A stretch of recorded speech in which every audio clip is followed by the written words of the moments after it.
Est-ce que toi, Salim, avec ta femme, tes 2 enfants, tu pourrais les prendre par la main et retourner en France? Jamais de la vie.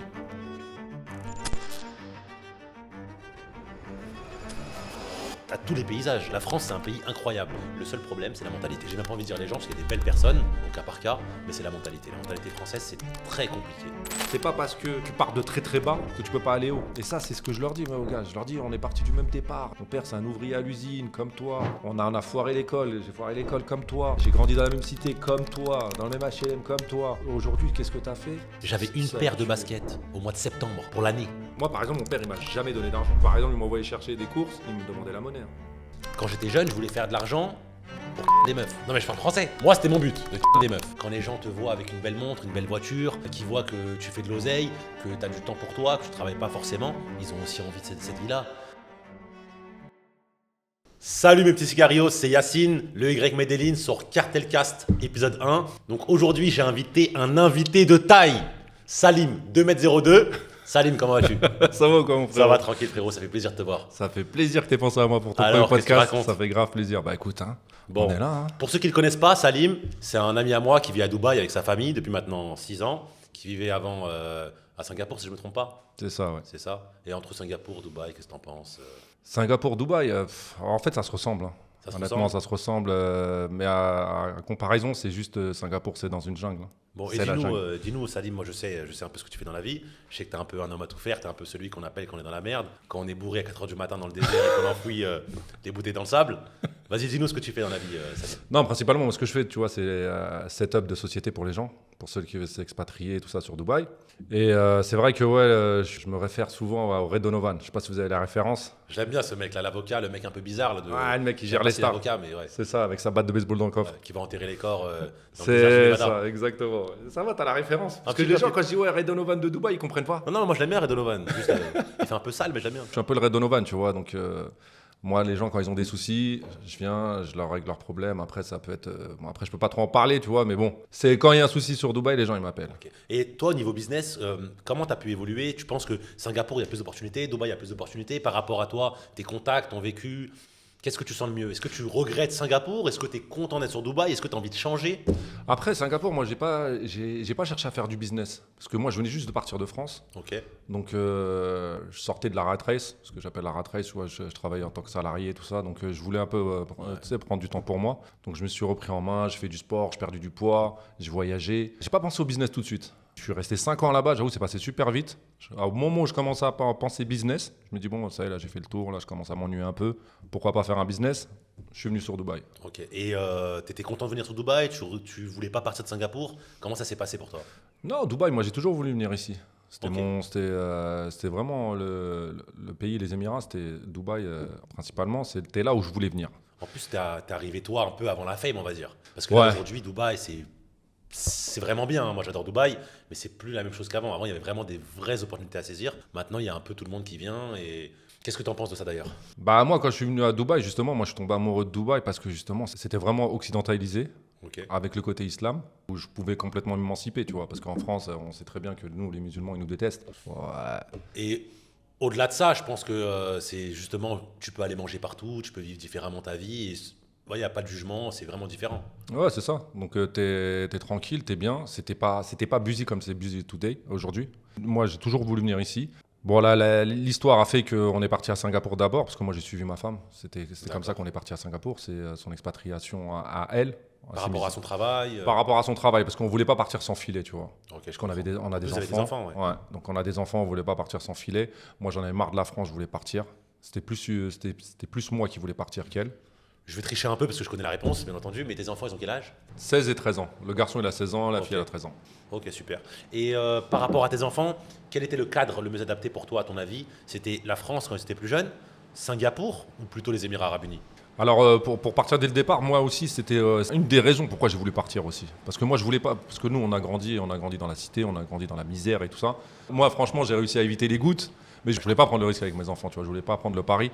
Donc, je voulais pas les faire grandir en France. Parce que même si t'as beau les mettre dans des écoles de malades, t'as beau grandir à Neuilly, ce que tu veux, on sait très bien qu'à Neuilly, c'est eux les plus grands consommateurs de drogue et tout ça.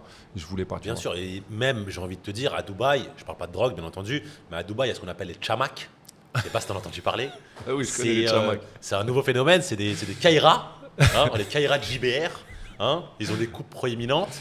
Ouais, Ils les s'habillent, Tchamaks. Les Tchamaks, moi je les appelle surtout la Kaira bourgeoise. la Kaira bourgeoise. Mais tu sais que les Tchamaks, personne n'est au courant de ce phénomène. Il y a Enfin, vraiment. Enfin, si, c'est surtout ceux qui ont des enfants, ils connaissent. Exactement. Ouais. Mais les gens à l'extérieur, ils s'imaginent pas qu'il y ait des Kaira, il y a des groupes de cités, entre guillemets, à Dubaï. Ça existe. Après, faut pas comparer avec les Kaira qu'on a en France. Ça n'a rien à voir. Je suis bien d'accord. Mais S'ils vont dans les malls, ils font ça avec des caddies, c'est des trucs comme ça. Ils se battent entre eux, mais c'est des petites bagarres juste pour mettre sur TikTok. Hein. C'est pas non plus la grosse délinquance. ouais, c'est vrai, je suis complètement d'accord. Mais tu sais qu'il y a pas longtemps, il y en a un qui s'est pris un coup de batte de baseball avec des clous sur JBR. Ouais, bah oui, il y en a un, il s'est fait aussi, il y en a un, il s'est fait tuer aussi. Ouais, c'est incroyable. On va éviter de parler de ce sujet-là parce que j'ai pas envie d'être banni de Dubaï. J'adore Dubaï, c'est génial. Abu Dhabi, Sharjah, Ras Al Khaimah, El Ain. Donc voilà, on va arrêter de dire des Non, de conneries. toute façon, n'importe comment, Dubaï, comparé à la France, il n'y a pas photo.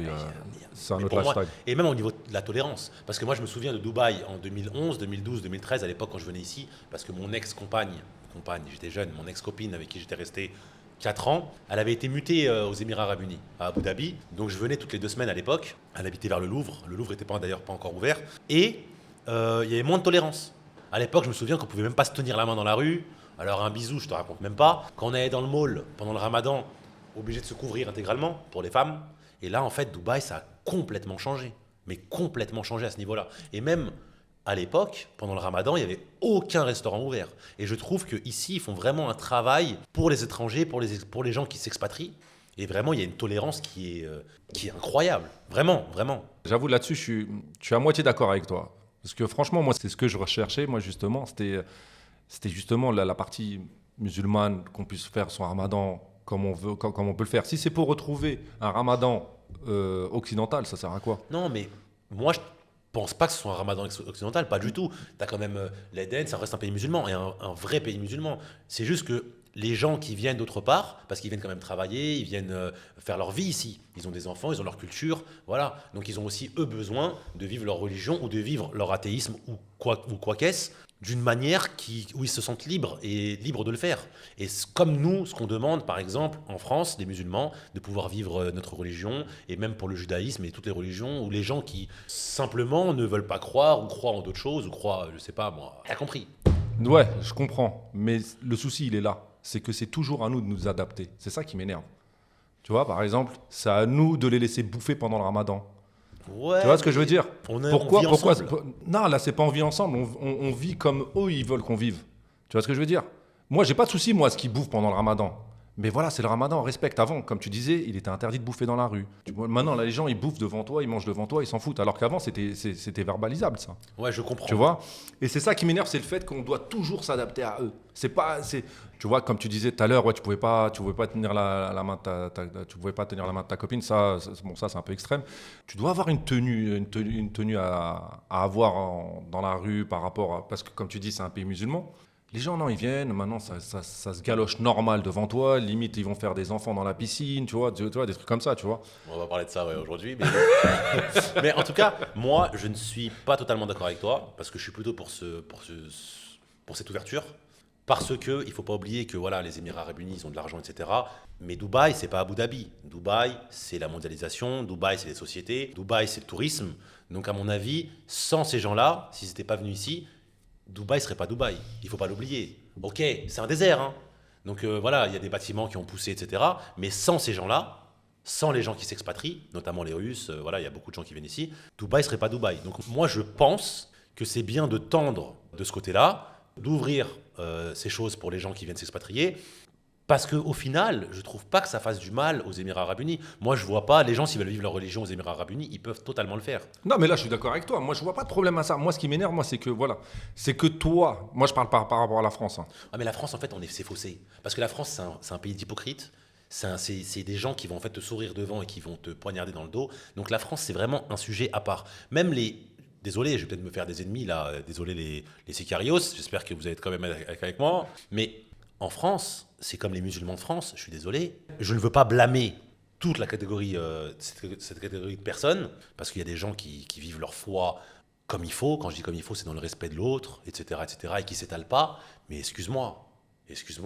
La nouvelle génération qui va au bled au mois de juillet ou au mois d'août ou les 2 mois qui se prennent pour des mecs du bled et qui viennent t'étaler et te faire des rappels toute la journée, mais frérot, c'est les musulmans en France, en tout cas une bonne partie, c'est compliqué, frérot.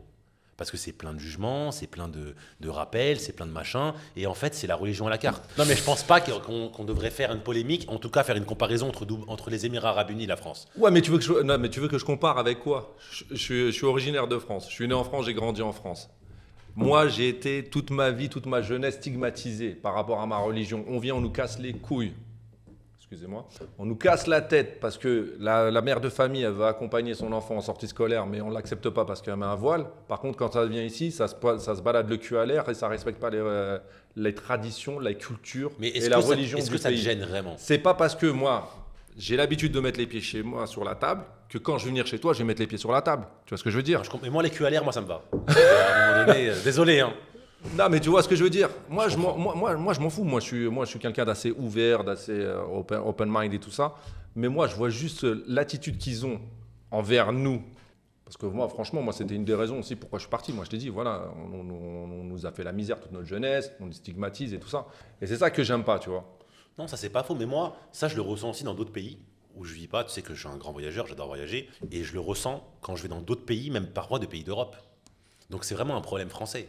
Ah, c'est occidental, bah oui, c'est western, c'est complètement western. Mais là-dessus, je suis d'accord. Après, moi, je te parle de la France, comme je te dis, parce que j'ai grandi là-bas et j'ai ça comme référence. Après, c'est vrai que c'est occidental, c'est un problème occidental. Et moi, c'est ça qui m'énerve aujourd'hui à Dubaï. C'est que tous les pays occidentaux qui sont venus ici, ils sont venus avec leur tradition, culture de merde, et ils sont venus la répliquer ici, et ils font la même chose. Et quand tu leur dis, ils sont ouais, mais c'est quoi ça, c'est quoi ceci, c'est quoi cela. Ferme ta gueule, t'es pas chez toi. Respecte les traditions, respecte la culture, respecte la religion du pays. C'est tout ce que je demande, c'est tout. Je comprends ton point de vue. Je comprends. Je le partage à moitié. Tu vois ce que je veux dire? Ouais, je le partage à moitié. Après, moi, je m'en fous. Moi, ils ont 15 galoches, faire ce qu'ils veulent. Mais c'est juste que, voilà, quand tu vas chez quelqu'un, respecte le truc. Tu vois, c'est ça.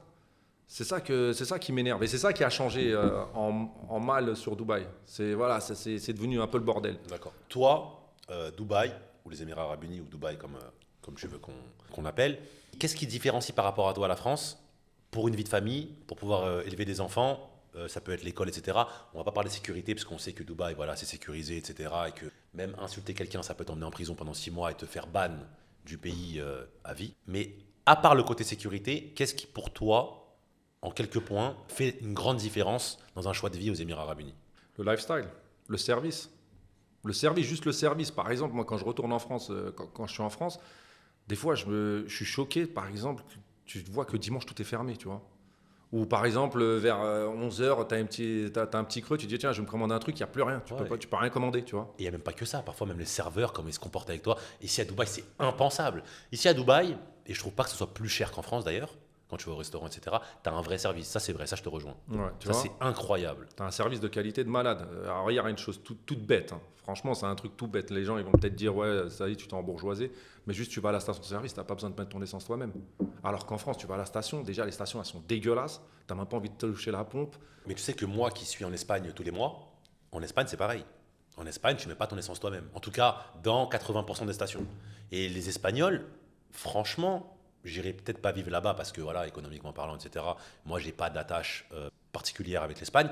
Mais l'Espagne, c'est un pays qui, pour moi, si tu as un peu d'argent et que, voilà, il fait bon vivre. L'Espagne, c'est incroyable. Hein. Les Espagnols sont hyper ouverts par rapport à ce que je pensais, surtout en tant que Marocain. Moi, je pensais qu'on allait me stigmatiser, etc. Je suis hyper bien accueilli en Espagne. Ouais.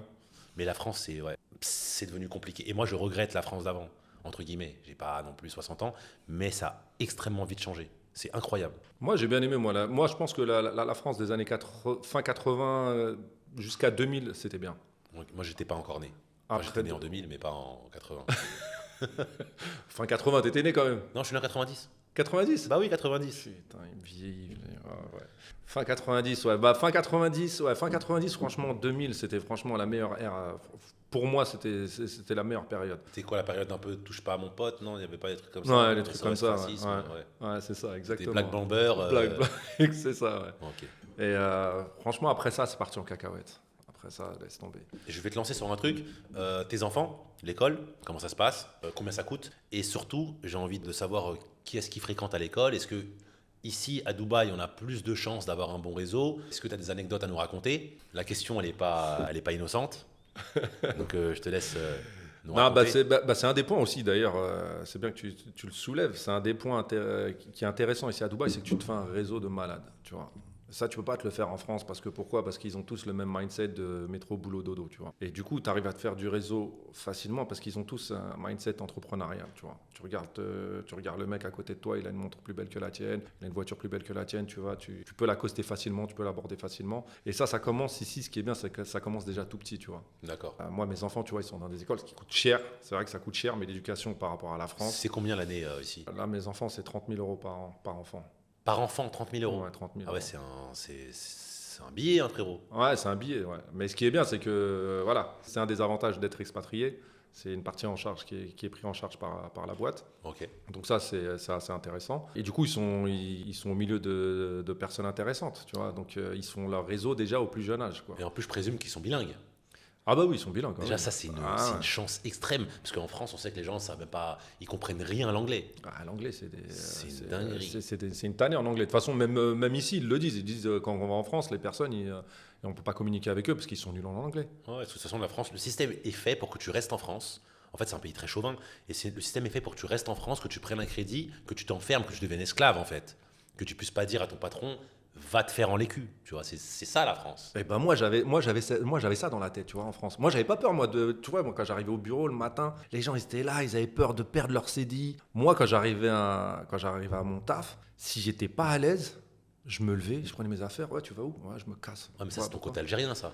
Non, c'est pas, pas que, non, franchement, pas que. Parce que, franchement, je travaillais avec des Algériens, les Algériens aussi, ils étaient matrixés pareil. Hein. Ok. Pourtant, j'avais une bonne situation, tu vois, j'avais un bon poste, j'étais ingénieur réseau, je gagnais bien ma vie, j'étais bien. C'est quoi, cet ingénieur réseau? Ingénieur réseau, après, moi, j'étais spécialisé dans la VoIP. Si tu veux, par exemple, le WhatsApp. Ah oui, c'est le truc de téléphone, ça. Les Ouais, centres d'appel, tout téléphone. ça. Allô, Ouais, ça va, tu vas bien? Exactement. Et moi, je m'occupais généralement, moi, Tu fais partie des mecs qui scam, quoi. Allô, tu veux Non, pas acheter non, des non, trucs? non, c'est non, ça. non. Moi, je travaillais avec Orange et je travaillais surtout pour les banques. Donc, Ok. j'ai installé les salles de marché, tu vois. Ok. Tout ce qui est salle de marché. Du coup, au lieu d'avoir deux systèmes séparés, ils regroupaient tout avec l'Internet, quoi. C'est bien, c'est un bon skill, ça. Hein. Ouais, c'est bien. Non, franchement, ça paye bien. Mais après, c'était le fait de bosser, quoi. Moi, pour moi, la salarié. Bosser, c'est nul. Après- Lifestyle, c'est mieux. Et quoi? Lifestyle, c'est mieux. Lifestyle. Jet ski autour de la palme, c'est pas mal. Après, faut le mériter. Faut charbonner. Hein. J'ai pas gagné au loto, tu vois. Tu vois, Ouais, donc bien sûr. faut charbonner. C'est du boulot, c'est des concessions. Mais bon, après. C'est tu choisis quoi. Après c'est ça le problème avec la France, c'est qu'on l'éducation nationale déjà, c'est quoi? Il t'éduque à être un bon employé, c'est tout. Exactement. En fait, ils t'ouvrent pas au monde extérieur. Ils te disent la France, c'est le meilleur pays au monde. Alors, il y a un truc que je vais pas enlever à la France. Gastronomiquement parlant, c'est incroyable. Et surtout, en France, tu peux tout faire. En France, tu as des belles plages, tu as la montagne, tu as tous les paysages. La France, c'est un pays incroyable. Le seul problème, c'est la mentalité. J'ai même pas envie de dire les gens, parce qu'il y a des belles personnes, au cas par cas, mais c'est la mentalité. La mentalité française, c'est très compliqué. Je sais pas si tu me rejoins. Est-ce que toi, Salim, avec ta femme, tes deux enfants, tu pourrais les prendre par la main et retourner en France? Jamais de la vie. Jamais de la vie. Après, je vais jamais dire jamais parce qu'on sait jamais ce qui peut arriver, mais c'est pas le projet. C'est pas le projet, là. Hein. C'est pas le projet. Et puis même les enfants aujourd'hui, je pense pas ils aiment la France. Hein. J'ai parlé à ta fille la dernière fois, elle m'a dit qu'elle voulait peut-être vivre en France. Ouais, mais ça c'est ce qu'elle dit. Mais attends, l'autre fois il y a un scooter, il s'est arrêté à côté de nous au feu, elle était en panique, elle a remonté sa fenêtre. Tu vois, donc c'est ce qu'elle dit. Mais non, eux ils aiment bien parce que quand on va en vacances, ils vivent comme des touristes, tu vois. Ouais, bien Ils sûr. vont chez Louis Vuitton, ils vont chez Fouquet's et tout ça, donc ils connaissent pas la France qu'on a connue nous. C'est vrai, Quand je leur raconte ma France, ils rigolent. Papa, tu mens. Ah bah oui, c'est ça. Ouais. Mais c'est pas le but, franchement, c'est pas le but. Même pour leur avenir, il y a aucun intérêt. Toi, si je me trompe pas, tu as grandi au Val-Fouré. Ouais. Tes enfants, ils ont connu, ils sont venus au Val-Fouré, ils ont vu un peu comment ça se passait là-bas ou Ouais, pas du tout? je les ai emmenés une fois, ils se sont dit c'est impossible que tu aies grandi là. Ils me C'est croient vrai pas, je te jure, ils me croient pas. Ok, C'est ouais, impossible que tu as incroyable. grandi là. Ouais, bah, j'imagine, incroyable. Et puis après, je leur ai dit, donc ouais, pour eux, après, quand je leur raconte mes anecdotes de jeunesse et tout ça, ils se foutent de ma gueule et tout ça, et du coup, je les ai emmenés, et ils m'ont dit, mais non, c'est pas possible, t'as pas grandi là. Pour en revenir à ce que tu disais, justement, je leur disais, je fais donc, regardez, vous, la chance que vous avez. Vous grandissez dans une école avec des gens, de filles de personnes importantes. C'est maintenant qu'il faut que vous fassiez votre réseau. Par exemple, l'autre fois, je suis parti chercher ma fille, c'était à l'anniversaire d'une copine. Donc elle m'envoie la localisation, je vais la chercher, tout ça, et je vois c'est près du Palais du Chèque, tu vois. Je fais attends, c'est pas possible. On est à côté du Palais du Chèque, c'est pas possible. Elle est pas là, donc je l'appelle, je lui dis, hey, vas-y, envoie-moi la bonne location et tout. Je suis pas au bon endroit. Tu m'as envoyé, je suis à côté du Palais du Chèque. Elle me dit non, mais si, c'est là et tout. Donc je commence à avancer et tout ça, machin. J'arrive devant l'entrée, mec de la sécurité qui arrive armé et tout. Et je la rappelle, je fais, mais elle m'a dit non, mais il habite à côté du Palais du Chèque, c'est lui. Je fais, mais c'est qui ta copine? C'est qui, c'est qui pour habiter dans ce coin-là? Et elle me disait, ouais, c'est la fille de celui qui a construit le Burj Khalifa, Dimar. Ah ouais, d'accord. Ouais. Et elle faisait quoi là-bas? C'était quoi, un événement, un Non, anniversaire? c'est sa copine, l'anniversaire de sa copine, ouais. Et en plus, je lui dis, mais après, du coup, moi, je la croyais pas, tu vois. Je lui dis, mais non, c'est pas possible. Tu connais la fille de. Elle me dit, ouais, donc je cherche à la barre et tout. Je fais lui, c'est son père. Elle me dit, bah oui, c'est son père. Après, montrer des photos de lui et tout ça pendant l'anniversaire. Moi, ce que je retiens de ton anecdote, ce qui me fascine, ce qui me choque, c'est qu'un parent en France, il va connaître les parents de la personne chez qui leurs enfants vont aller faire un anniversaire. Ouais. Et en fait, à Dubaï, c'est tellement sécurisé. En fait, on se sent tellement bien qu'on pense même pas à demander à nos enfants qui sont leurs parents, où est-ce qu'ils vont faire leur anniversaire. On les laisse y aller. Après, ouais, ça, c'est ça qui est bien. Par exemple, C'est moi, étonnant. en France, moi, mes enfants, moi, à part ma femme, mais moi, j'ai jamais passé une nuit sans mes enfants. C'est-à-dire, ils ont jamais découché de chez moi. Ok. Jamais, même chez la famille, Ok. impossible. Je pouvais pas les laisser dormir chez des amis ou des trucs comme ça. Ouais. Parce que justement, c'est pas safe. Ici, franchement, moi, mon fils, il rentre à 2h du matin, tranquille. Ouais, c'est incroyable. Ma fille, elle dort chez ses copines le week-end. Tous les week-ends, elle est chez ses copines. Après, on a quand même un numéro, un contact. Ma femme, elle est en contact avec les mères et tout ça. Mais moi, je savais pas que c'était la fille de la barre. Pareil, mon fils, il a des contacts aujourd'hui. Laisse tomber, ça roule en Bugatti et tout ça, machin. Donc, des fils d'eux, des filles d'eux. Après, il y a des fils de footballeurs, il y a des fils d'artistes. Donc après, je leur ai dit, justement, je fais votre réseau de demain, vous le construisez aujourd'hui, quoi. Et c'est ça qui est bien. Et ça, tu peux pas l'avoir en France. Impossible, parce que déjà, d'une, ils veulent pas se mélanger. En fait, tu peux l'avoir, mais il faut être déjà dans le milieu, quoi. Exactement, il faut que tu sois dans le cercle. Là, d'où aujourd'hui, le fils qui a construit la tour la plus grande du monde, il va inviter une fille lambda. Ouais, c'est vrai. Tu vois ? Mais ici, en fait, il n'y a pas de barrière, c'est plus dans l'émotion. Si sa fille, elle est amie avec ta fille à l'école, bah let's go. Voilà, let's go. Il va On pas dire, demande ouais, pas fais quoi, qui est qui. ils font quoi leurs parents, ils font quoi, machin. Non, tu vois, Exactement. ils sont pas du tout dans le jugement. Exactement. De toute façon, quand tu es dans une école où déjà l'année est à 30 000 euros, déjà tu sais que tu vas pas inviter le clampin du coin. Ouais, Déjà aussi, pour commencer. Ouais. Ton main business aux Émirats, c'est de créer des sociétés pour les gens. Ouais. C'est ça, les accompagner dans la création de sociétés, dans la création de visas pour qu'ils puissent s'installer aux Émirats Arabes Unis. Et j'ai une question à te poser. Dubaï, les prix ont pratiquement doublé. Ça coûte très cher. Un café à Dubaï, c'est 10 euros, un espresso. Je sais que dans ma salle de sport à Binouz, pour ceux qui connaissent, un café dans un gobelet en carton, c'est 5 euros. Il est très cher ici, on est d'accord. Comment toi tu fais? Parce que j'ai vu tes tarifs. Comment tu fais pour vivre? Parce que je trouve ça incroyable que tu puisses ouvrir une société, délivrer des visas à ce prix-là avec aussi peu de marge. Parce que j'ai vu personne comme toi. Hein. Tu sais que je me suis renseigné. Je suis allé à Dera. Dera, pour ceux qui ne connaissent pas, c'est le quartier où il y a les Indiens, les Pakistanais et où on peut faire des bonnes affaires. Et même là-bas, j'ai pas trouvé les tarifs que tu appliques. C'est incroyable. Après, moi, justement, c'est l'avantage qu'il y a avec moi. Parce que moi, au début, c'était pas prévu que je fasse ça. C'est à force de rencontrer les gens, de les voir, de discuter avec eux, voir, ouais, alors tu t'es installé, tu t'es expatrié, ça fait combien de temps, ceci, cela, ouais, t'as pris quoi comme licence, tu fais quoi comme activité, t'as payé combien, quand il me sort le prix, je fais, oh. En fait, les gens se font arnaquer. Je me suis fait arnaquer moi le premier. Hein. Moi, ça m'a coûté au début, je crois, presque 12 000 euros. Tu vois ? Et maintenant, quand je vois les tarifs, je me dis, mais j'étais le plus gros des pigeons. Et à chaque fois que je parle à quelqu'un, parce que j'ai beaucoup de connaissances ici, ils me disent tous qu'ils ont payé 10 000, 12 000, 15 000. Et en fait, on s'est tous fait entuber. Et on s'est fait entuber par les mêmes. Ouais, c'est ça. Par les De toute Français. façon, c'est les pires. C'est les pires. Après, on va pas les citer, mais ouais, c'est les pires. Moi, par exemple, j'ai un client qui est venu chez moi et on voulait le facturer parce que c'est un petit jeune qui a commencé à faire de l'oseille. Et il avait 20 ans, je crois. 19 ou 20 ans. Et l'autre, il voulait le facturer parce qu'ici, la majorité, c'est 21 ans. D'accord. Il voulait le majorer. Il lui dit, ouais, en fait, il faut que tu payes un supplément de je sais plus combien, 5 ou 6 000 dirhams parce que tu n'as pas 21 ans. Ça fait 1 500 euros à peu près, 5 6 000 dirhams. Et quand il m'a dit ça, je lui ai dit, mais jamais de la vie, c'est quoi cette histoire? Il m'a dit, ouais, mais c'est du mytho, c'est n'importe quoi. Ouais. Du coup, après, il est venu chez moi. Et moi aussi, moi, le fait que j'arrive à faire des prix aussi bas, c'est parce que par rapport au réseau que j'ai des partenariats avec des. Ouais, ça, c'est ton côté, c'est ta petite fibre Redenovan, c'est ça? C'est ça, exactement. Je comprends. Ma batte de baseball. Ok. Et tu fais d'autres choses, je sais que tu as des clients. J'ai envie de parler d'un sujet qui est très à la mode en ce moment. C'est OnlyFans. Ouais.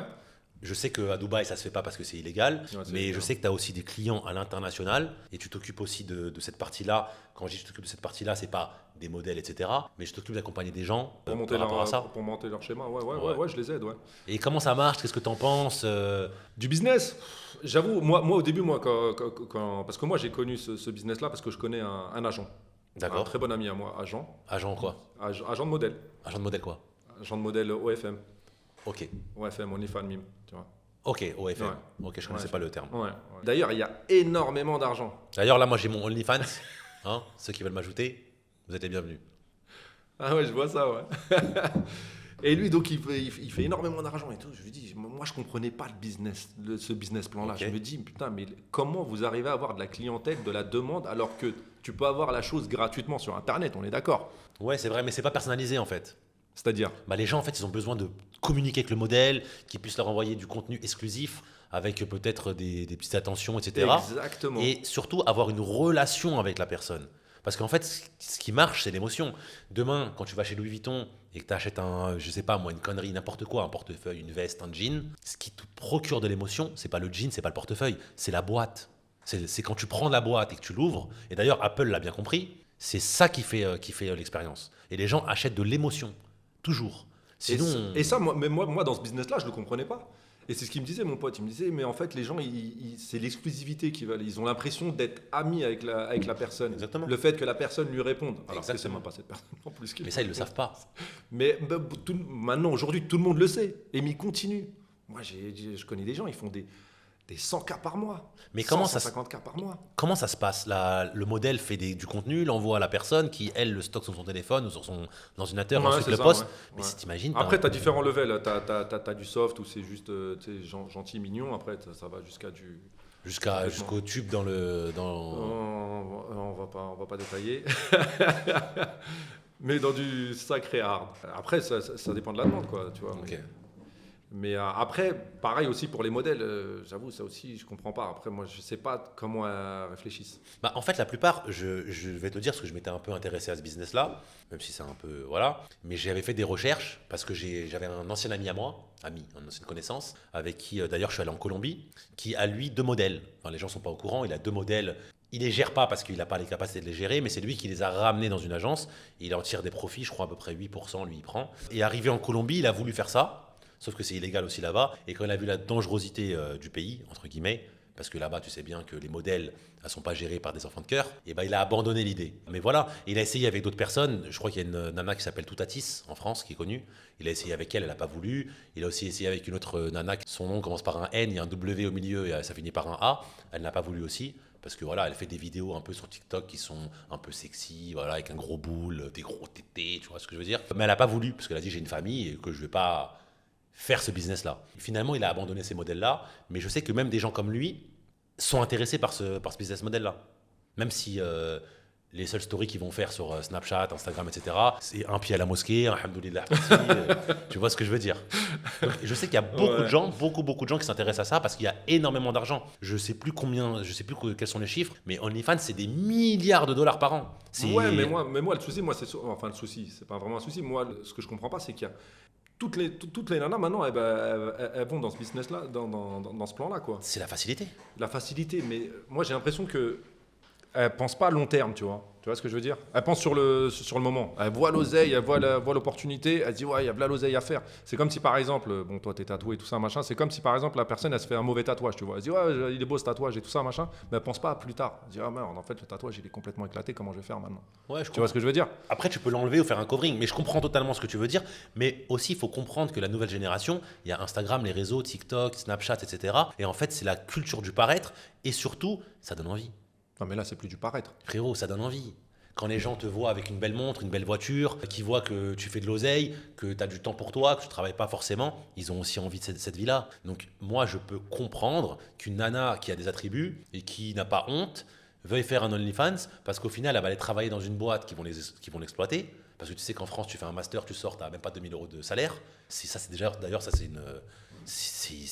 une honte, mais j'ai même pas envie de polémiquer sur ça. Mais moi, je trouve ça assez normal, en tout cas d'y penser. D'y penser sur le moment. Mais après, est-ce que tu penses après, pour le long terme? Moi, c'est ça que je te dis. Mon ref, je vais te parler français. Parce que là, ça reste, et on sait très bien, Internet, là, ça y est, une fois que c'est indélébile. C'est pour ça que j'ai pris l'exemple du tatouage, tu vois.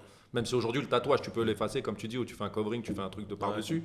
Mais c'est ça le truc. Moi, je dis, voilà, sur le moment, ok, d'accord, tu penses maintenant, tu vois, je vais me faire de l'oseille, je vais me faire des sous, je vais pouvoir avoir un lifestyle de malade et tout ça. Mais après, Mais comment tu fais quand t'as une modèle qui pense sur le moment, qui vient, qui monte son cul, personne ne la touche, et la nana prend 100 000 euros par mois? Comment tu la sors du système? Mais c'est impossible, mon ref. C'est complètement impossible. Toi, demain, même si voilà, on vient de nulle part, tu as eu un parcours très difficile, j'ai eu aussi le mien, et voilà, on a la valeur de l'argent, mais à partir du moment où tu gagnes 100 000, 200 000 par mois, tu peux plus retourner en arrière. mais tu crois qu'il les apprécie vraiment, ces 200 000 par mois, franchement? Tu crois vraiment qu'il les savoure comme nous, on savoure aujourd'hui? Parce que nous comme Moi, tu as dit, on a galéré, tu vois, on connaît la valeur de l'argent. Elle, est-ce qu'elle la connaissent, la valeur de l'argent? Ou est-ce qu'elle a le même goût que l'argent que nous on fait? Après, ça, c'est propre à chacun, mais moi, je pense que c'est compliqué de sortir quelqu'un de ce réseau-là. Je pense que c'est compliqué. Vraiment. Parce qu'encore, tu vois, si on prend, bon, c'est un peu raccourci, c'est un raccourci facile, mais si on prend par exemple l'exemple de la prostitution, on disait avant, ouais, elles ont leur mec qui leur tient, qui les tabasse, qui les menace et tout ça, machin. Mais là, c'est de leur propre chef, tu vois. C'est de leur propre. Mais c'est quand même différent. Non, c'est complètement différent. Mais on n'est pas loin, on va dire, c'est la même sphère. Bah, c'est la sphère sexuelle, mais en même temps, j'ai envie de te dire, qu'est-ce qui régit le monde? Ouais, on va dire, ouais, je sais très bien. L'argent et le sexe. Je suis désolé. Quand un mec, en tout cas, je parle pour moi j'étais un gros nympho.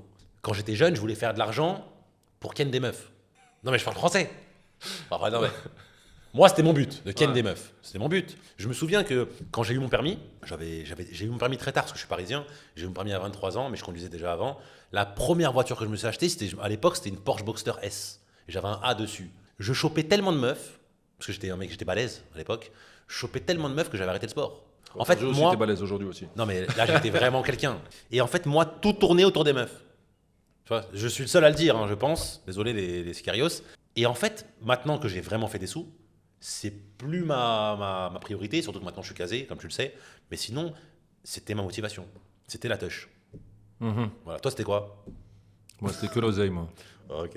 Moi, sérieusement, moi, c'était surtout m'en sortir. Franchement, on a tellement grandi dans la misère et tout ça, tu vois. Là, tu m'as dit Val-Fouré, j'y suis jamais allé, mais je connais le Val-Fouré, frérot. C'est quoi, c'est Mantes-la-Jolie? Mantes-la-Jolie. Non, franchement, c'était bien. Franchement, c'était bien. Mais après, moi, j'ai toujours voulu sortir de là-bas. Tu vois, par exemple, moi, quand tu vois, j'étais jeune, j'étais adolescent, moi, je prenais le train pour aller à Paris tout le temps. Et RERC.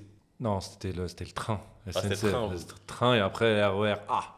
RER A? Ouais, Poissy. Ah, Poissy, Ah, ok, Poissy, à la ouais. fin. Il y a Cergy, à Poissy là-haut. Exactement. Ok. Et tu sais, moi, moi j'avais 16 ans, tu vois, 15-16 ans, je prenais le train et tout ça, machin, et je voyais les anciens à l'époque, tu vois, 35, 40 ans, je les voyais, ils tenaient les murs encore, tu vois. Ouais, mais même maintenant, là. Moi, je vais en bas de chez ma mère. Elle habite elle habite dans un quartier un peu pavillonnaire, mais au bout de la rue, en fait, c'est une cité dans le 20e arrondissement. Voilà, ça s'appelle les Fougères. Ouais, je connais, ouais. Tu connais? Ouais. Et bah, c'est au bout de chez ma mère, au bout de la rue de chez ma mère. S'il y en a qui veulent lui dire bonjour, pas de problème, pour lui porter les courses. Et en fait, au bout de la rue, les mecs, ils tiennent les murs encore aujourd'hui. Je les voyais quand j'étais petit. Mais ça me fait de la peine. C'est ça qui fait de la peine, tu vois, moi c'est ça. Et moi quand je voyais ça, je me dis mais non, moi je peux pas finir comme ça, impossible. Moi ça me faisait peur, tu vois, et c'était une source de motivation, c'était bien d'un côté, tu vois. Je me dis non, je peux pas finir comme ça, c'est pas possible. Ou les mecs ils prennent la place de leur père à l'usine, tu vois. Non, moi non. Et encore, eux, ils ont, à mon avis, plus de mérite. Parce que moi, les mecs au bout de la rue, ouais. c'est des mecs qui parlent d'opportunités toute la journée, qui parlent de business, mais qui les jure. saisissent pas. C'est Ouais. ça, en fait. C'est ce profil-là. Et c'est désolant. C'est désolant. Parce qu'en fait, ils passent de voyous un peu plébiscités, entre guillemets, quand ils sont jeunes à l'école, etc. Genre, c'est un peu le bad boy de l'école. Ouais, bad boy, Tout le monde veut voilà, les nanas elles veulent sortir avec eux, etc. Ensuite, ils passent à voyous du bout de la rue où tu as peur de discuter avec eux, alors qu'en fait, c'est des crèmes, hein, pour la plupart. Et en tout cas, moi, dans Fougères, c'est comme ça. Et ils arrivent au statut où tu as de la peine pour eux et ensuite de la pitié pour eux. Et ça, pour moi, c'est inconcevable. Ouais. Non mais c'est ça, et puis aussi pareil, moi je sais pas, toi t'as quelle relation aujourd'hui avec les gens avec qui t'as grandi, tu vois? Bah alors moi, je vais t'expliquer, je vais te dire un peu mon truc. J'ai toujours été quelqu'un qui a su m'entourer. En tout cas, j'ai des amis de très longue date. J'ai aussi des gens voilà, qui sont à la périphérie de mon cercle social. Et je m'entends très bien avec les gens. Moi, j'ai grandi à Belleville, d'abord, puis au Lila. Donc, je sais qu'il y a plein de gens d'ailleurs qui m'ont reconnu il n'y a pas longtemps quand j'ai fait une série sur YouTube. Et j'ai des rapports cordiaux avec tout le monde. Vraiment avec tout le monde. Après, j'ai un tempérament un peu spécial. J'ai toujours été très français. J'ai toujours dit les choses. J'ai jamais été. Voilà, mais pourtant, je m'entends bien avec les gens. Ouais, mais socialement, est-ce que eux, ils ont suivi la même voie que toi? Est-ce qu'ils ont eu un succès social pareil? Très peu de gens. Tu vois, c'est ça. Par contre, j'en ai eu qui l'ont eu avant moi. Moi, je me souviens, il y a quelques années, j'avais un restaurant-club à Paris. D'ailleurs, j'avais 25-26 ans. Et j'ai un ami à moi qui a tout cassé. Ils ont tout cassé. Voilà, je dirais pas le business dans lequel ils ont tout cassé. Et ils ont eu des problèmes par la suite parce qu'ils n'ont pas payé d'impôts. Bref, ils ont eu des gros problèmes. Mais eux, à l'époque, déjà, ils étaient venus s'expatrier. Ils étaient à Abu Dhabi. Ils ont fait des millions et des millions. Et en fait, ça m'a motivé. Et ils venaient dans mon restaurant quand ils étaient à Paris, de passage à Paris, et ils rinçaient tous mes serveurs, 100 euros à lui, 100 euros à lui. Et en fait, ça m'a donné une vraie motivation. Ils venaient en Ferrari alors que j'étais dans le 11e. Hein. Et en fait, ça m'a donné une vraie motivation. Et j'en ai eu quelques-uns. J'ai aussi des gens qui ont fait la taxe carbone. Parce que moi, j'ai grandi au Lila. Tu sais que les Lilas, voilà, il y a eu beaucoup de gens qui ont fait la taxe carbone là-bas. Donc j'ai eu mes amis, tu vois, à Bitball, etc., qui eux ont fait des millions et des millions, qui habitaient à Beverly Hills, qui montraient les gangbangs dans le jacuzzi, dans la villa ou dans la Ferrari. Et en fait, c'est pas les gangbangs, hein, mais ça m'a motivé. Je me suis dit, en fait, c'est possible. Tu vois, quand je vois mon petit Marco à Bitball posé avec Justin Bieber et Hannah Montana au One Oak de Los Angeles, tu vois, moi, je me suis dit, putain, le mec, il a réussi, tu vois. Même si c'est pas une réussite en soi, mais voilà, tout est possible. On vient d'un quartier défavorisé et on peut se retrouver à côté de Justin Bieber, à côté d'Hannah Montana, avec Offset sur ses genoux, alors qu'on vient de nulle part. Et Ça, tu vois, c'est moi, beau. c'est ça aussi le problème qu'ils ont, des mecs dans les quartiers, dans les cités. Ils sont toujours ils se mettent en victime tout le temps. Ouais, il n'y a pas de taf, il n'y a pas de ceci. Ah, arrête. Moi, c'est ce que je dis justement, moi, avec mes potes, tu vois. Par exemple, moi, mes potes, des fois, quand je les vois, quand je vais en France, tu sais, pour eux, tu sais, j'ai l'impression que je suis un footballeur, tu vois, que je sais pas, T'es un footballeur, mon frère. Tu vois, pour eux, tu vois, alors que je leur dis, mais les gars, on a grandi ensemble, on a eu la même chance, on est parti du même point de départ, tu vois. C'est pas genre j'ai eu un avantage, mon père il est riche ou quoi que ce soit, tu vois ce que je veux dire. On est parti de, c'est toi. Salim, Tu moi, je vois te connais un peu. T'as un cerveau hyper bien fait, tu réfléchis vite, tu comprends vite, t'as une logique incroyable et surtout, t'as du cœur. Les gens t'aiment bien. Et moi, dans la vie, je pense que c'est les contacts qui font les choses. Parce que parfois, t'as rien, mais il suffit d'un contact de quelqu'un qui t'apprécie, qui peut te faire confiance. T'es quelqu'un à qui on peut faire confiance. T'es Redonovan. Ne l'oublie pas. Donc, Redonovan, on a envie de lui donner. On a envie d'avancer avec lui. On a envie de partager avec lui. On a envie qu'il nous accompagne. Parce qu'on se sent en confiance. Et toi, c'est ça. Toi, l'énergie que tu apportes aux gens, à mon avis, c'est déjà tu les fais se sentir exister. Les gens, ils ont besoin de ça. Les gens, ils ont besoin de reconnaissance. Quand tu donnes de la reconnaissance aux gens, quand tu es pleinement avec quelqu'un dans une situation, la personne, en fait, elle peut que t'apprécier, tu vois. Et c'est sincère. On sent la sincérité et l'humanité en toi. En tout cas, moi, c'est ce que je ressens. Ah bah Moi, ouais. quand je suis avec toi, je me sens bien, je réfléchis pas, je passe un super moment et je me sens exister. En fait, tu me fais sentir exister. Et je pense que c'est comme ça avec beaucoup de gens. Ça fait plaisir, merci. En tout cas, ça me touche. Je t'en prie. Je t'apprécie aussi beaucoup, je te kiffe. Merci. Mais après, au-delà de ça, par exemple, tu vois, tu sais, quand je te disais que les gens ils se mettent en état de victime, tu vois, parce que bon, moi, j'ai été le chercher, moi, tout ça, tu vois. Et c'est ça le problème que je leur dis. Vous êtes trop reposés sur vos lauriers, tu vois. Ils ont trop eu le truc de, tu vois, ok, on a tous foiré à l'école. J'ai pas fait de grandes études, hein. Moi, j'ai foiré à l'école. Hein. Moi, j'ai arrêté l'école, j'étais en BEP, hein, comptabilité, j'ai foiré l'école. Hein. J'ai arrêté l'école, j'avais 13 ans. Tu vois, encore pire. Je sais pas Tu si vois. tu t'imagines. Non, mais Ouais, tu vois, encore pire. ça veut rien dire. Exactement. Donc, tu vois, tu as arrêté l'école à 13 ans. Aujourd'hui, machallah, tu es multimillionnaire, tu as réussi ta life, tu fais le tour du monde. Tu vois. Et pareil, j'ai arrêté l'école, j'avais quoi, 16 ans. J'avais un but dans ma vie, moi c'était la protection rapprochée, je voulais être garde du corps et tout ça, machin. Je suis parti dans cette voie-là, j'y suis allé. La vie a fait que j'ai basculé, j'ai rencontré ma femme et tout ça. Et c'est pas plus mal, honnêtement, c'est pas plus mal. C'est même mieux parce que je me dis que si jamais je serais resté dans cette voie-là, peut-être ça aurait Boum, été. boum, pam, pam. On sait jamais. Mais voilà, j'ai été chercher ce que je voulais, tu vois. Après, il y a peut-être eu comme tu dis, des rencontres, aussi la personnalité, comme tu dis, voilà, j'ai subi des galères aussi. C'est pas parce que tu pars de très très bas que tu peux pas aller haut. Et ça, c'est ce que je leur dis, moi, aux gars. Je leur dis, on est parti du même départ. Il y a pas de. Mon père, c'est un ouvrier à l'usine, comme toi. On a foiré l'école. J'ai foiré l'école comme toi. J'ai grandi dans la même cité comme toi, dans le même HLM comme toi. Toi, aujourd'hui, qu'est-ce que tu as fait? Après, il y a foirer l'école et foirer l'école. Parce que par exemple, moi, j'ai foiré l'école, j'ai arrêté parce que je m'ennuyais. Et en fait, j'avais conscience déjà du système. Parce que moi, c'est quoi, c'est comment on dit le BEP, le CPE. m'avait dit, ouais, tu feras rien de ta vie, etc.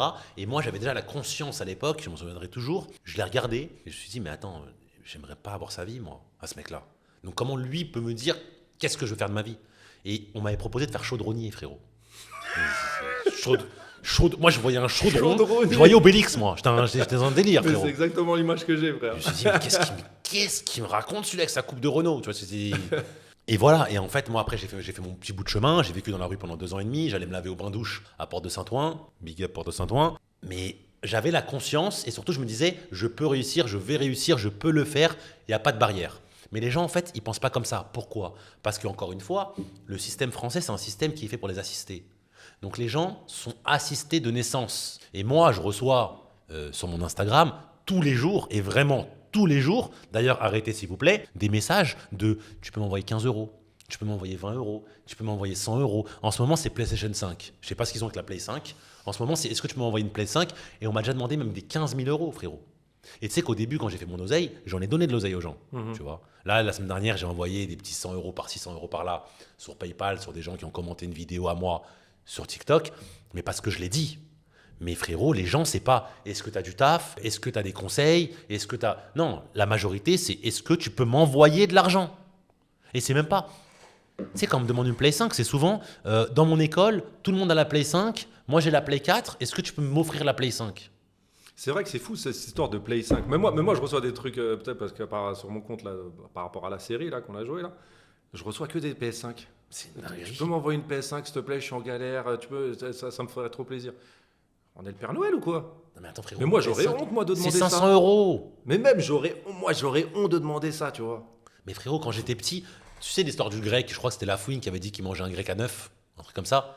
Je sais pas. Non. Voilà, il avait dit une connerie comme ça, tout le monde s'est foutu de sa gueule, comme pour l'électricité, l'eau chaude, l'eau froide. Ah oui. Et bah, mais tu sais que l'histoire du grec, c'est vrai. Moi, je me souviens quand j'étais petit, j'avais un peu de chance. J'avais ma grand-mère qui me donnait un peu d'argent. Et j'invitais mes amis au grec. Voilà. Mais on a connu ça. Là, maintenant, les petits, il y a eu l'époque Easy. Maintenant, c'est l'iPhone 16. Un petit au collège, s'il n'a pas l'iPhone 16, il pleure. Mais nous, on avait un grec, on était heureux. Ouais, c'est vrai. Donc, je pense que c'est générationnel. Et ça, encore une fois, c'est un peu aussi à cause de nous. Nous, on se plaint de ça, mais parce que sur Instagram, notre génération et un peu plus jeune, ils étalent. Maintenant, c'est plus les mêmes codes. Mais ça, c'est le problème des réseaux sociaux. Exactement. C'est le problème des réseaux sociaux, malheureusement. Après, on vit dans une autre époque, honnêtement. J'avais une paire de baskets au mois de septembre, pour l'année.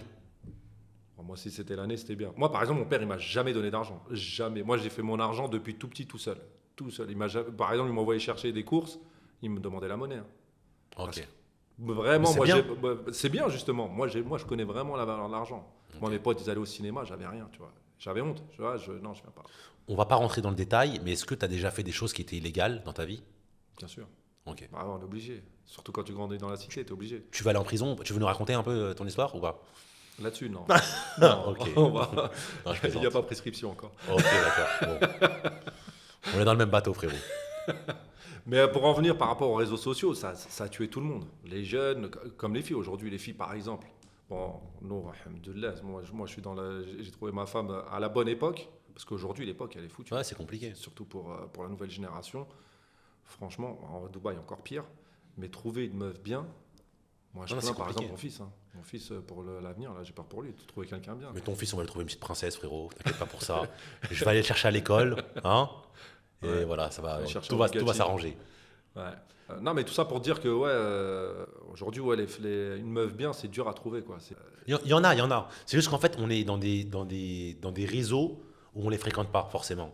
Parce que même ici aux Émirats, quand tu vas à l'Atlantis The Royal, quand tu vas manger à gastronomie, quand tu sors un peu, tu vas à Amazonico, etc., c'est sûr, tu vas trouver des très jolies filles, mais la plupart, elles sont vénales. Mais en même temps, c'est le lieu qui fait ça. Mais donc, c'est le lieu. Mais il y a des filles bien, il y en a. Non, mais je te dis pas qu'il y en a plus. Je te dis pas qu'il y en a pas. Mais tu as plus de chances de gagner au loto que de trouver une fille bien, par exemple. On va aller jouer au loto, frérot. Tu vois, donc c'est ça le truc. Donc moi j'ai peur pour la génération à venir, quoi. La génération en cours et à venir, quoi. Non, c'est vrai que maintenant c'est devenu, enfin c'est compliqué. Ouais. Est-ce que tu conseillerais aux gens de venir s'expatrier à Dubaï? Et si oui, sous quelles conditions? Est-ce qu'il faut déjà qu'ils aient quelque chose? Est-ce qu'ils peuvent venir comme ça à l'arrache avec 1000 euros en poche? Ou pour toi, quel serait le conseil que tu donnerais aux jeunes qui nous regardent? Ou aux moins jeunes d'ailleurs, Parce qu'il y a beaucoup de gens maintenant qui pensent à Dubaï, parce que comme tu le sais, les gens arrivent quand le train est déjà parti. Voilà, nous on a pris le train déjà depuis longtemps. Toi, de par la mutation de ta femme, et moi parce que à l'époque. D'ailleurs, je voulais pas venir à Dubaï, hein. Moi, je suis venu à Dubaï pour une question fiscale à la base, et après, en fait, je me suis attaché au pays. Parce que comme je te l'ai dit, moi, je viens à Dubaï depuis 2011-2012, en tout cas aux Émirats. J'allais faire de la plongée à l'époque à Oman, qui est pas très loin, à Salalah, Muscat, etc. Mais je me suis vraiment, vraiment attaché à Dubaï. D'ailleurs, récemment, je voulais pas venir. J'avais le cafard de revenir ici aux Émirats. Et une fois arrivé aux Émirats, en fait, le confort m'a transporté. Tu vois, j'ai dit, waouh, quand même. Tu vois, Aladdin, c'est sur le tapis comme ça, avec Jasmine. Enfin, ma Jasmine, elle n'est pas là, elle est en Colombie. Mais tu m'as compris. Je me suis senti mais, tellement bien, tellement accompagné dans mon bonheur. Le confort à Dubaï, c'est quand même. C'est incroyable. Après, Dubaï, c'est binaire, hein.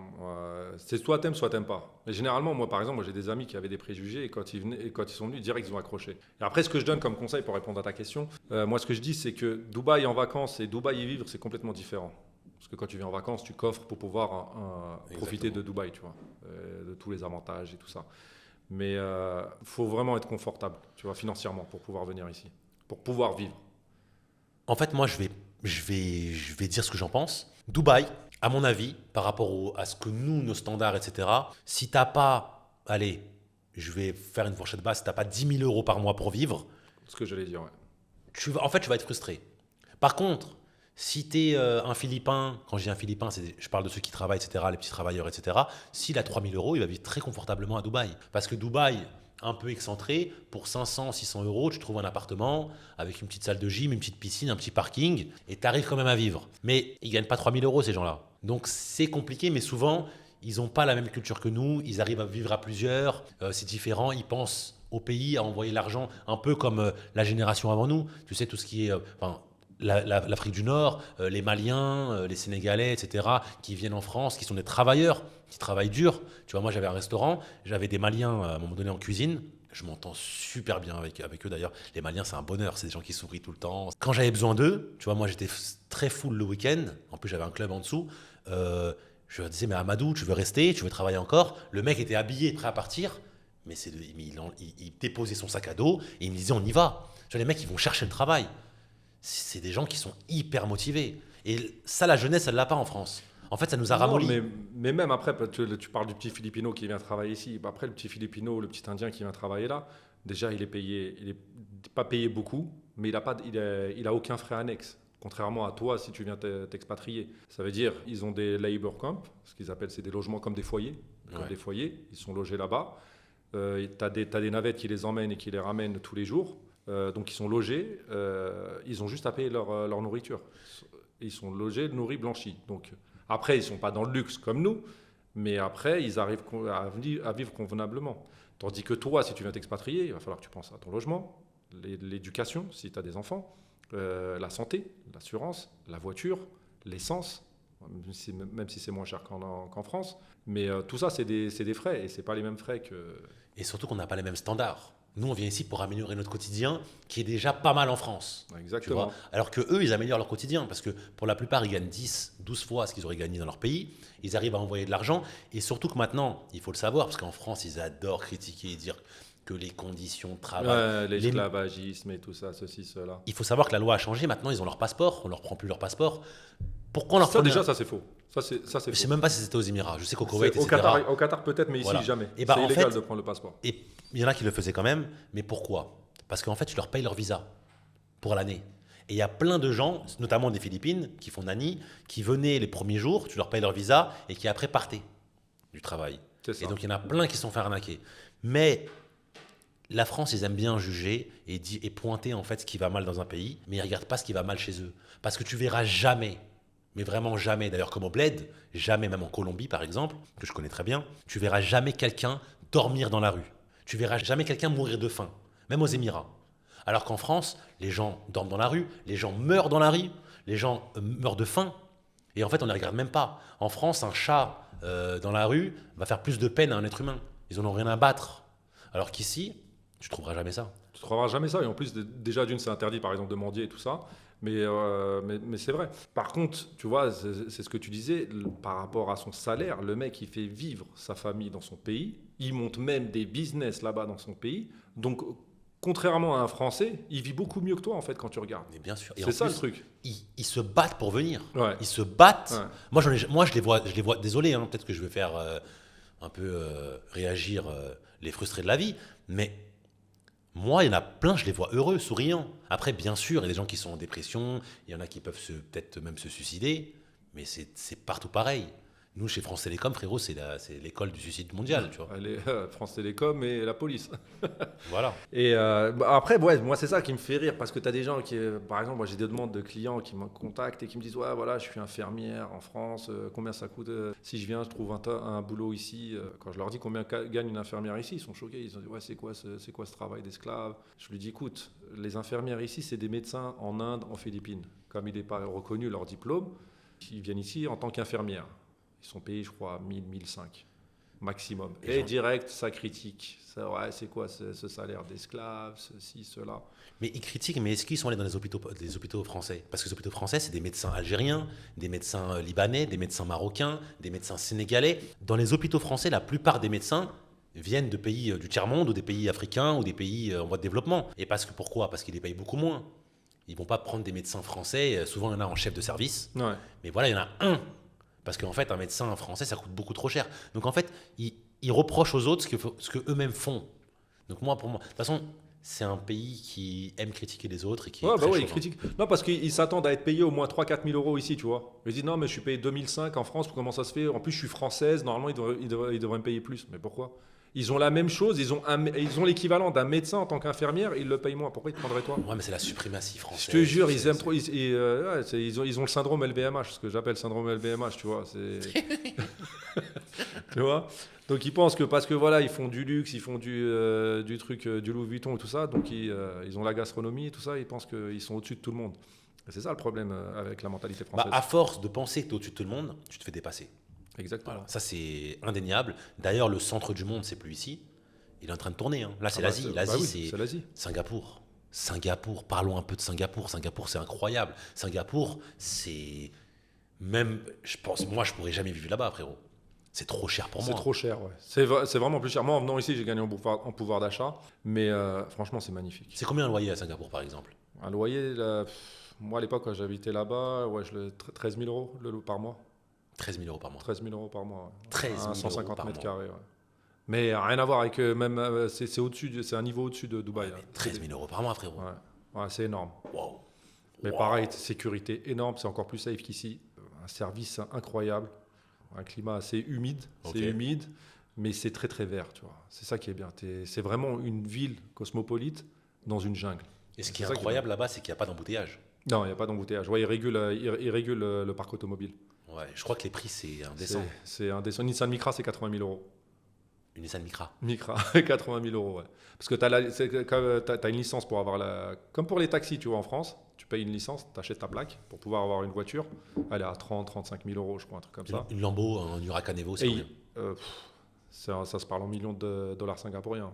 Et il y en a énormément, c'est ça. Et il faut savoir que le million de dollars singapouriens, c'est, je crois, 50% plus cher que l'euro. Ouais, c'est ça. Plus fort. Ouais. Et il y en a énormément, et c'est ça qui est fou.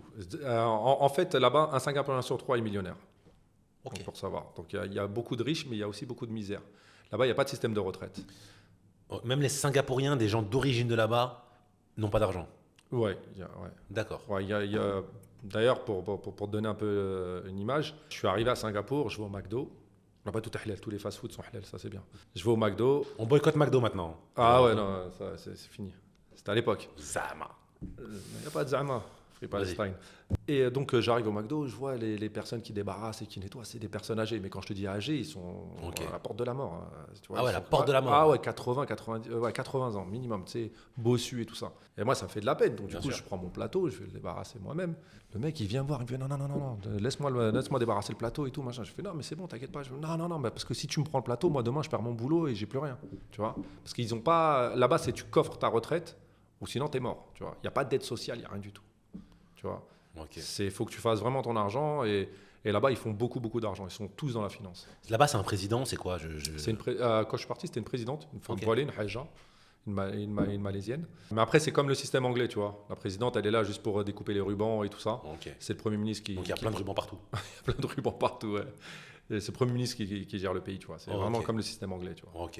Et mais après, c'est magnifique. Sentosa, il y a plein d'activités à faire. Même l'aéroport, je sais qu'il y a un cinéma. Cinéma, piscine olympique. Piscine olympique piscine olympique, casino. Casino dans Je l'aéroport. crois que c'est l'aéroport le plus beau du monde, je crois. Ouais, mais moi, j'y suis jamais allé. Mais j'ai vu des vidéos et tout, mais c'est incroyable. Franchement, c'est magnifique. En fait, c'est le seul endroit où tu as envie de faire une escale de 10 heures, quoi. Ouais, franchement, ouais. C'est un gros hub pour les voyageurs. C'est quasiment. Ouais. Et c'est vrai qu'ils ne te laissent pas facilement sortir du pays, de la zone internationale. Donc, ouais. Parce que généralement, il faut des visas, les 3/4 des personnes qui viennent là-bas. Sauf si tu as un passeport comme le nôtre français, là, tu peux sortir si tu as 10 heures, tout ça. Et ouais, tu peux tout faire là-bas.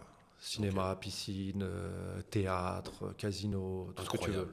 Moi, même la compagnie aérienne, Singapore Airlines, magnifique. Pourtant, Singapour, c'est tout petit.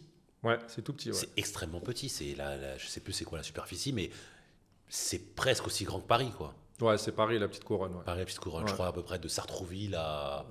Ouais, de Sartrouville à Nogent, on va dire. Ok. Ouais, Sartrouville à Nogent. Ouais, la petite couronne un peu plus étendue.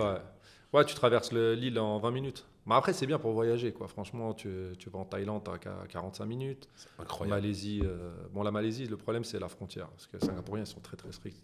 C'est-à-dire ils sont stricts. Là, pour passer la frontière, et tu passes, laisse tomber. Limite, tu fouilles au corps. Ok. Ah ouais, non, ils sont très stricts. Par exemple, les cigarettes, là-bas, tu n'as pas le droit de venir avec un paquet entamé. Il faut que tu viennes avec un paquet entamé. Ah ouais. Ouais, paquet de cigarettes. Par exemple, là-bas, tu peux pas fumer dans la rue. Tu as des zones pour fumer. Moi, je trouve ça bien. Et tu as des mecs qui viennent, ils te contrôlent. Par exemple, tu es en train de fumer ta clope. Il y a un mec qui vient, gouvernement, machin, il prend ton paquet de clope, fait voir ton paquet de clope. Leur clope, à eux, il y a un filigrane comme sur les billets. Si jamais tu n'as pas ce filigrane-là, $200 d'amende. Et en fait, les cigarettes, ça coûte cher là-bas? Super cher. Ouais. Tout est cher là-bas. Ok. En fait, c'est des taxes, donc ils C'est protègent l'économie. Comme ils importent tout, donc ils chargent tout. Par exemple, si tu vas en Malaisie en voiture, faut que tu sortes de pays avec les 3/4 du plein. Si tu sors moins, ils te laissent pas sortir. Parce qu'ils ont peur que tu ailles mettre l'essence là-bas. Ah ouais. Tu vois. Ok. Tu vois, donc il y a plein de trucs comme ça, tu vois. Après, nous, on est des pirates. Moi, j'ai tout de suite pensé à siphonner le réservoir en passant la frontière, tu vois. Ouais. Non, mais après, c'est safe. Franchement, c'est un pays de service de malade. Franchement, tu kiffes. Même pour la famille, c'est bien là-bas. Okay. Pour les enfants et tout ça. Super. Ouais. Bon, bah, génial. Hein. En tout cas, je suis hyper content de t'avoir reçu pour mon premier podcast. Bah, ça m'a fait grave plaisir que tu aies pensé à moi. Franchement, ça fait grave plaisir, moi. Bah voilà, c'était Salim. Une petite découverte, premier podcast. J'espère que ça vous a plu. Et on se voit pour le deuxième très bientôt, la MIF. Ciao, ciao.